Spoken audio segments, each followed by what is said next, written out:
Rudal balistik hipersonik Yaman dilaporkan telah membahas 160 lokasi di seluruh Israel kacau. Dikabarkan bahwa sirine berbunyi di Yerusalem hingga Tel Aviv Raya pada Senin 2 Juni 2025 malam. Mengutip Palestine Chronicle pada 3 Juni, saluran 12 Israel melaporkan penghentian lalu lintas udara di Bandara Ben Gurion menyusul peluncuran rudal dari Yaman.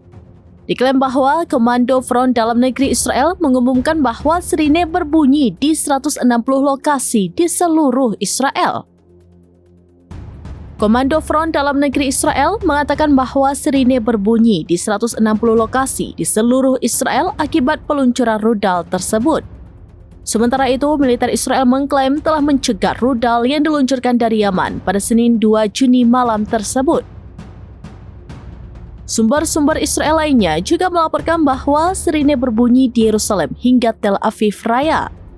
Terkini, polisi Israel juga menyatakan mereka sedang menangani pecah rudal yang berhasil dicegat dan jatuh.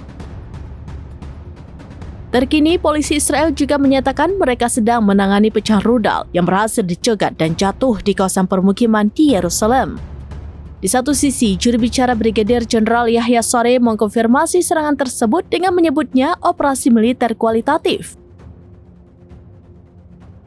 serta mengindikasikan bahwa Ansarullah Yaman berupaya memberlakukan larangan penuh terhadap lalu lintas udara sebagai bagian dari tanggapannya terhadap agresi Israel di jalur Gaza.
Download Tribun X sekarang, menghadirkan lokal menjadi Indonesia.